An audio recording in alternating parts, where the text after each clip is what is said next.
Il y aurait beaucoup de manières, frères et sœurs, d'aborder ce texte biblique. Une petite prédication prophétique sur le thème de la culpabilité serait certainement la bienvenue. Vous inciter à la repentance de tout votre être. Mais à vrai dire, ce matin, j'ai plutôt décidé de vous parler d'un parent pauvre de la piété protestante. Un parent pauvre de notre spiritualité. Je veux parler de la mystique. Les protestants se méfient de la mystique. Les protestants se méfient des croyants qui, d'une manière ou d'une autre, se déclarent mystiques. Et cette méfiance tourne parfois à l'aversion, peut-être parce que nous faisons l'idée de la mystique comme étant une affaire de superstition. Et la superstition, ce n'est pas vraiment du goût des rédacteurs bibliques, et donc ce n'est pas vraiment notre fonds de commerce. Dès lors que nous considérons que la mystique est ce que les encyclopédies déclarent qu'elle est, à savoir une communion intime avec l'Éternel, on imagine le croyant mystique comme une sorte d'illuminé qui s'imaginerait pouvoir entrer en communication directe avec Dieu. Ce genre de croyant qu'on affuble souvent de troubles psychiatriques pour excuser son comportement, pour excuser ses propos, et dont on se moque en disant qu'il y a du monde dans son cerveau.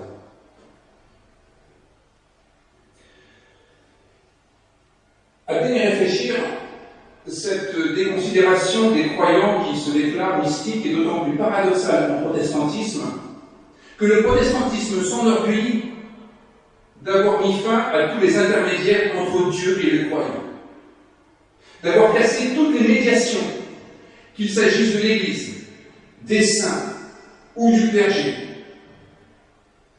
Toutes ces médiations qui faisaient obstacle finalement entre Dieu et les croyants.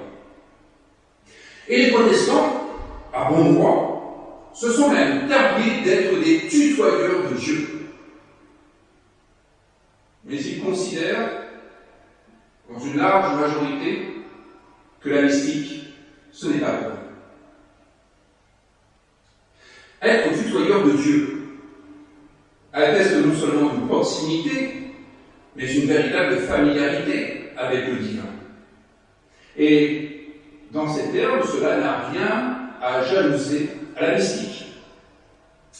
Alors probablement est-ce l'imagerie populaire qui a joué un mauvais tour à la mystique, en la confinant à l'extase représentée dans une iconographie qui évidemment a de quoi nous laisser perplexes. On peut songer à quelques sculptures d'extase qui suscitent le sourire convenu de certains qui y voient bien autre chose qu'une démarche religieuse. Quant à l'expérience de voir la lumière, qui est l'une des manières de parler de ces moments mystiques, elle a été reprise dans le langage populaire pour parler de quelqu'un qui prend ses désirs pour la réalité. Autrement dit, quelqu'un qui a complètement perdu pied. Il a vu la lumière. Essayons de laisser de côté ces dérisions. La question de fond que pose la mystique nous conduit à nous interroger sur la véritable place que la mystique peut avoir dans la spiritualité chrétienne. Si la mystique revendique une communion intime avec le divin, comment imaginer qu'elle ne mérite pas la moindre considération? Et peut-être pourrait-elle même envisager une considération bien meilleure dans nos milieux. Et c'est la raison pour laquelle j'ai choisi ce passage du livre de Jérémie, pour nous aider à penser cette question de la mystique à rebours. À rebours de ce que nous sommes appelés à faire, de ce que nous faisons lorsque nous nous intéressons à la mystique. La pente naturelle est d'aller chercher dans la Bible un récit qui ressemble un peu à de la mystique, qui ressemble un peu à de l'extase. Et on file droit sur le chemin de Damas, et on voit l'apôtre Paul dans une communion qui a tout extatique. Alors soit on prend la relation qu'en fait l'évangéliste Luc dans les Actes des Apôtres, soit on prend ce que l'apôtre en dit lui-même dans l'une de ses lettres adressées à la communauté de Corinthe.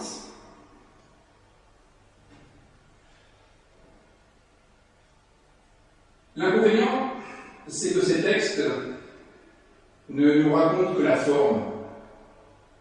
Et nous avons vu que, visiblement, c'est la forme qui nous rebutait. Ce sont les expressions extérieures de la mystique qui nous retenaient de nous intéresser sérieusement à la mystique. Prendre la mystique à rebours, c'est ce que fait, me semble-t-il, ce passage du livre de Jérémie, en observant une situation où il n'y a justement pas de communion intime, où un gouffre énorme s'est installé entre Dieu et l'homme. C'est ce que fait le prophète Jérémie, en parlant d'une situation où il y a une méconnaissance absolue, une méconnaissance radicale, une anti-mystique. Et finalement, nous pouvons découvrir la mystique en nous intéressant à ce qu'est la vie, en l'absence de toute mystique. Une sorte de réflexion par l'absurde. C'est ce que fait, me semble-t-il, le prophète Jérémie. Eh bien, que constatons-nous ? Nous constatons que le regard porté sur le monde, sur l'environnement, est profondément désolé. Le lecteur de la Bible reconnaît dans la description qui est faite un anti-récit de la création telle que nous pouvons l'entendre en Genèse 1. Et il y a vraiment un parallélisme frappant entre ces deux textes qui sont finalement l'un positif et l'autre négatif. On pourrait vraiment parler d'anti-création dans le regard que l'homme pose dans le livre de Jérémie. Ce que la personne voit, c'est le monde avant l'acte créateur de Dieu, le tohu-bohu qui précède les paroles de Dieu. Plus de lumière. Le sec est sur le point de s'effondrer et de retourner au chaos. Il n'y a plus d'être vivant. C'est l'exact contraire de Genèse 1. Et selon l'observateur, tout cela serait le fait de Dieu. C'est l'Éternel qui aurait causé cela par son ardente colère. Et dans une certaine mesure, c'est ce que nous croyons aussi. Quand nous voyons des actes de désolation, lorsque nous voyons des situations catastrophiques, nous disons que dans une certaine mesure, Dieu ne peut pas être tout à fait étranger à cette affaire. C'est un mot qui englobe, j'espère qu'en fait, nous ne pensons pas cela. Mais il y a une pente naturelle à se dire que Dieu il est quand même pour quelque chose. Une sorte de justice de Dieu qui viendrait rétribuer quelques injustices. C'est là l'intérêt du livre du prophète Jérémie. C'est de faire entendre une réponse divine à l'analyse de l'homme privé de toute mystique. Une réponse divine à l'homme qui délibérément s'est coupé de toute information à caractère divin, de toute réflexion théologique, pour le dire plus calmement.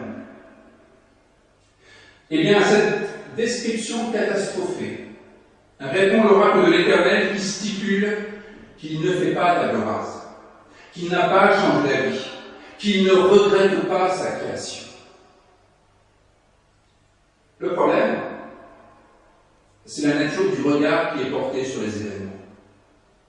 Là où Dieu voit que ces tauves ce qui est souvent traduit par bon, mais il vaudrait mieux traduire par vivable, l'homme, lui, voit que c'est invivable. Il y a finalement deux regards portés sur une situation unique, et ces deux regards divergent et même s'opposent. Ce que ce texte met en évidence, c'est l'écart immense entre l'analyse de l'homme et celle de Dieu, pour employer un anthropomorphisme. Il ne saurait y avoir de plus grande divergence de vue. Or, c'est bien la vue qui est en jeu ici. Au même titre que le récit de Genèse 1 avait été scandé par Dieu qui voit, jour après jour, et qui constate que c'est Tov, voire Tov Méod, très vivable, pour le 6e jour, le jour de la création des êtres vivants et donc des petits bouts d'hommes que nous sommes. L'homme regarde et regarde encore dans tout ce texte, et il en conclut que les frères n'ont pas vivable. Eh bien, ce grand écart tient au constat qui avait été fait au préalable. Mon peuple est bête. On pourrait presque dire bête à manger de l'avoine par paquet de 500 kilos. Il ne connaît pas l'Éternel, c'est ce que dit le texte. Ce sont des enfants bornés, autrement dit, qui ne s'en tiennent qu'à eux-mêmes, qu'à leurs facultés, qu'à leur expérience, qu'à leur savoir, pour se faire une idée de ce qu'ils ont sous les yeux. Et le texte continue, ils ne peuvent rien comprendre.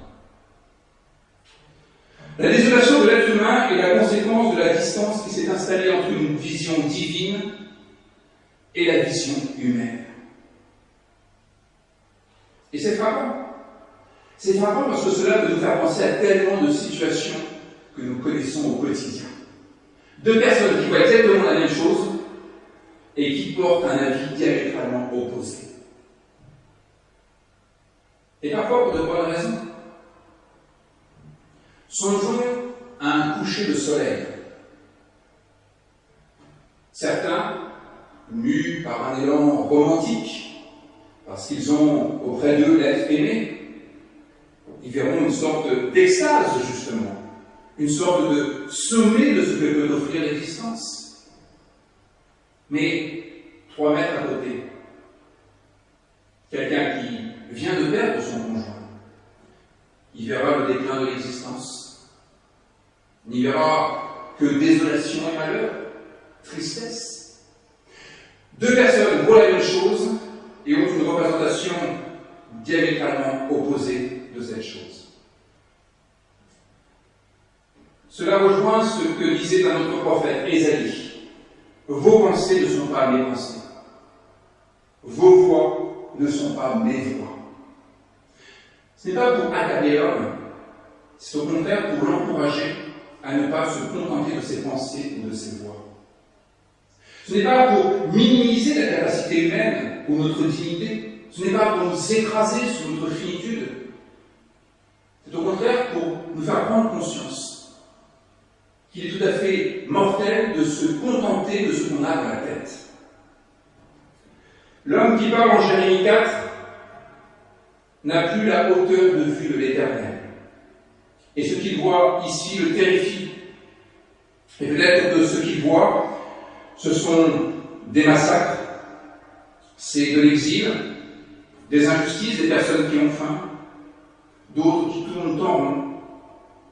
Peut-être est-ce une situation climatique qui l'inquiète, des incendies qui se multiplient, le travail qui fait défaut, des trains qui non seulement n'arrivent pas à l'heure, mais parfois percutent même le bout de la ligne.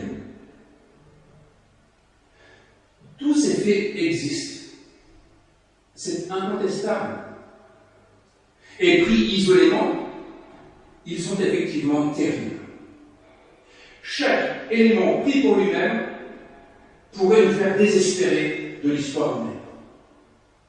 Sont-ils pour autant annonciateurs de la fin du monde, de la fin de l'histoire et du chaos? Eh bien, ce que nous rappelle ce texte,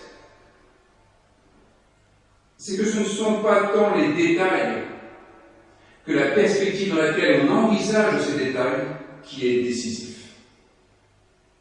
Il y a bien sûr des situations personnelles, locales ou même nationales qui sont désolantes. Et elles méritent qu'on intervienne pour y mettre un terme.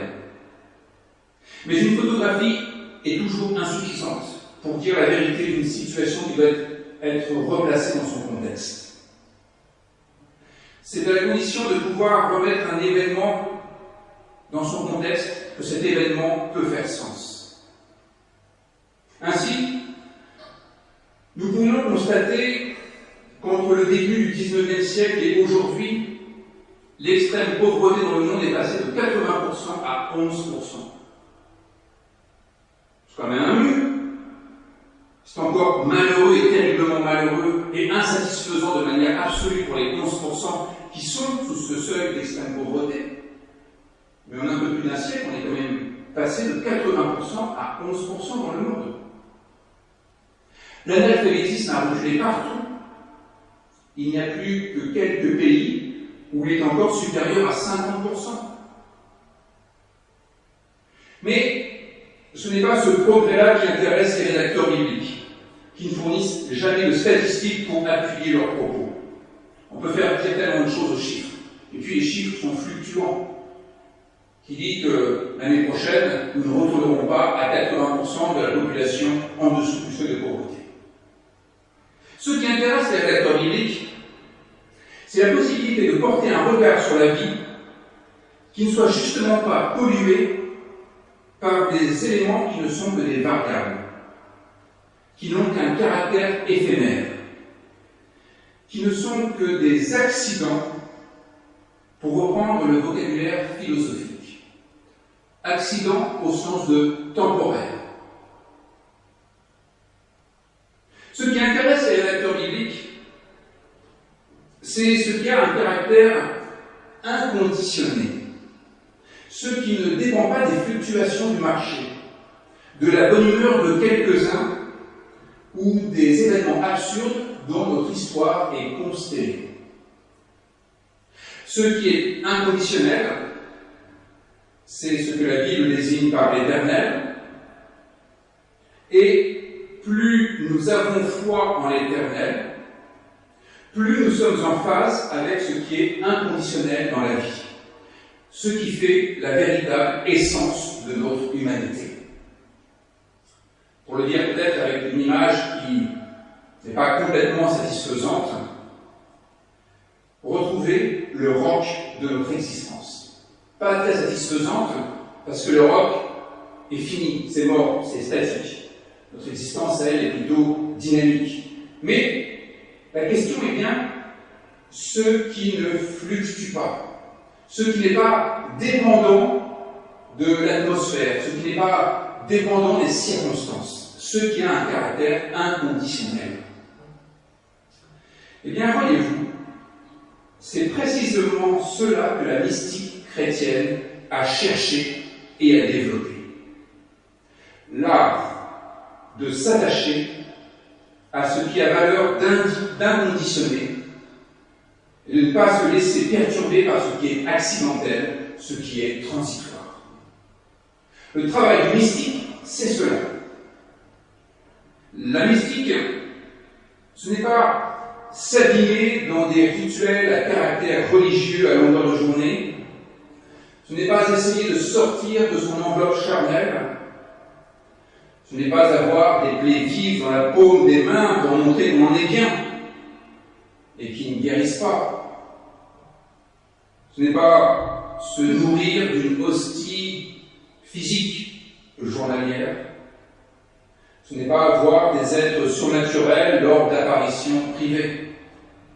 Tout cela est accidentel.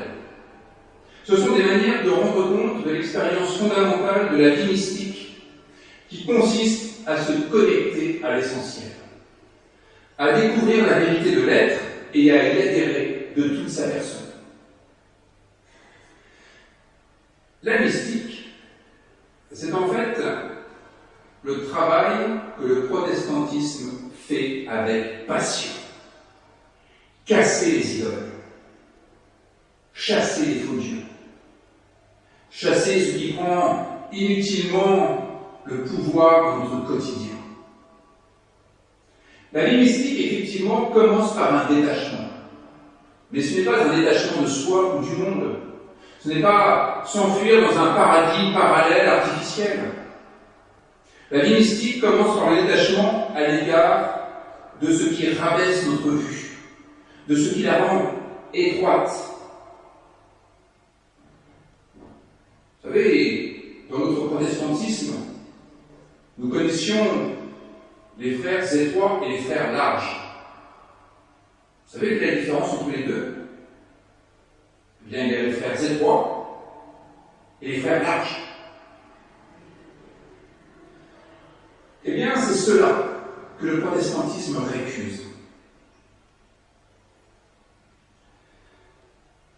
Ce qui nous empêche de considérer les personnes, les événements, dans le registre plus large de la création, qui, dans le regard de Dieu, est jugé vivable, voire très vivable, ce qui nous empêche cela est rejeté. C'est le travail de la mystique. La vie mystique est donc aussi le fait d'ajuster notre vision à cette vision dont la Bible rend compte. En ce sens, il y a communion, convergence, ajustement, synchronisation. Il est donc bien question de contemplation dans la mystique. Oui, effectivement, contemplation. Mais pas au sens d'un quiétisme ou d'une fascination hypnotique.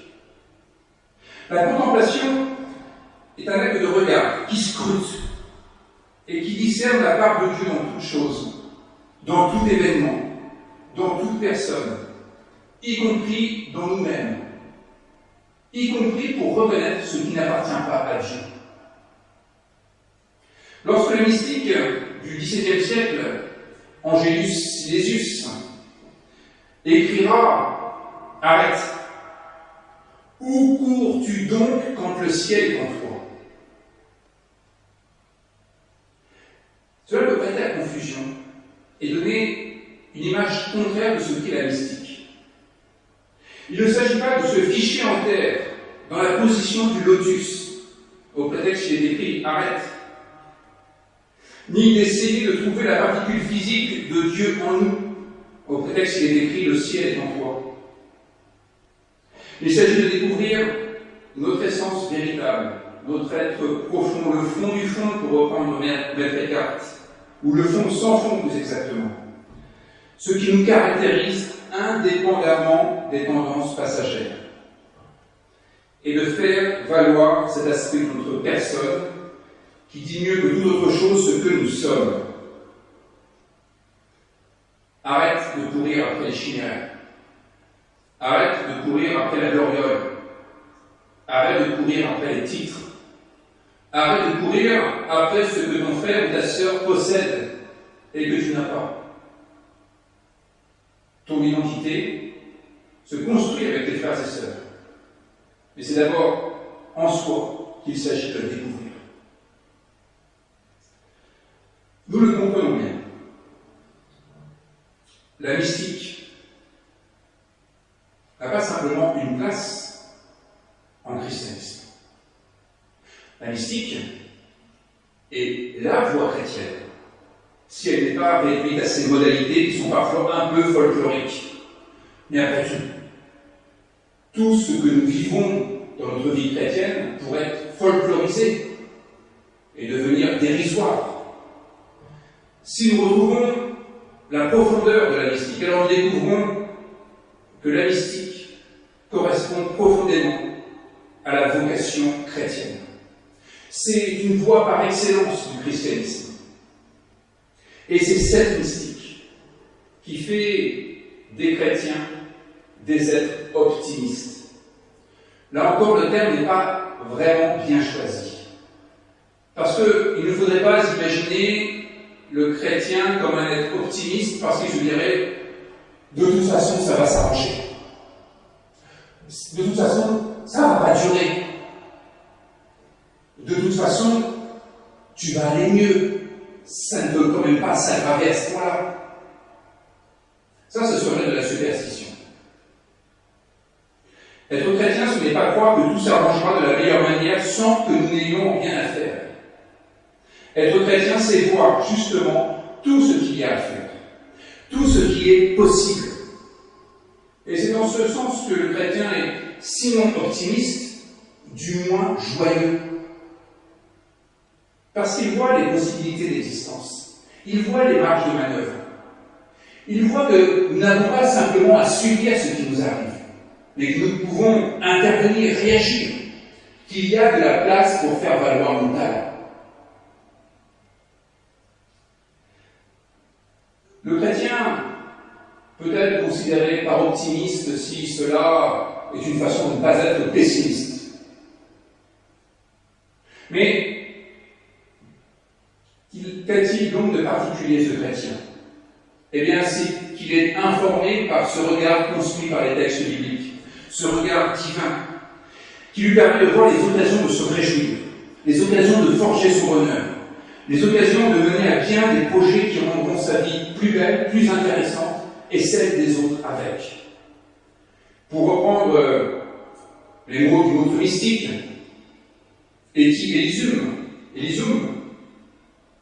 le propre du mystique, c'est d'être au bénéfice de l'amour de Dieu. Et cet amour ruisselle jusque sur les autres. C'est quelque chose qu'on ne peut pas garder jalousement pour soi. Le mystique n'est pas un être obsédé dans son extase intérieure. Le mystique n'est pas un être replié sur lui-même. Il n'est pas isolé du reste du monde. Le mystique est un être profondément connecté au réel. Un être profondément connecté à tout ce qui rend le monde vivable. Et qui transpire de cela, qui ruisselle de cet amour qui l'anime et le porte. Être chrétien, en faisant droit à la mystique, c'est ajuster notre regard sur le regard construit par les textes bibliques, disais-je, c'est-à-dire un regard formé par la grâce. Eh bien, c'est le fait d'être capable de prendre de la hauteur de vue. C'est le fait de pouvoir finalement donner du sens à ce qui est vécu, de pouvoir l'orienter, de pouvoir donner des impulsions qui vont dans un sens, qui font de nous des êtres qui ne sont pas désespérés par ce qu'ils voient. Je finirai en reprenant la phrase pour le dire de façon positive. Être mystique, c'est être capable de donner du sens à ce que nous vivons. Et le sens, c'est ce qui forge notre espérance. La mystique nous charge d'espérance. Amen.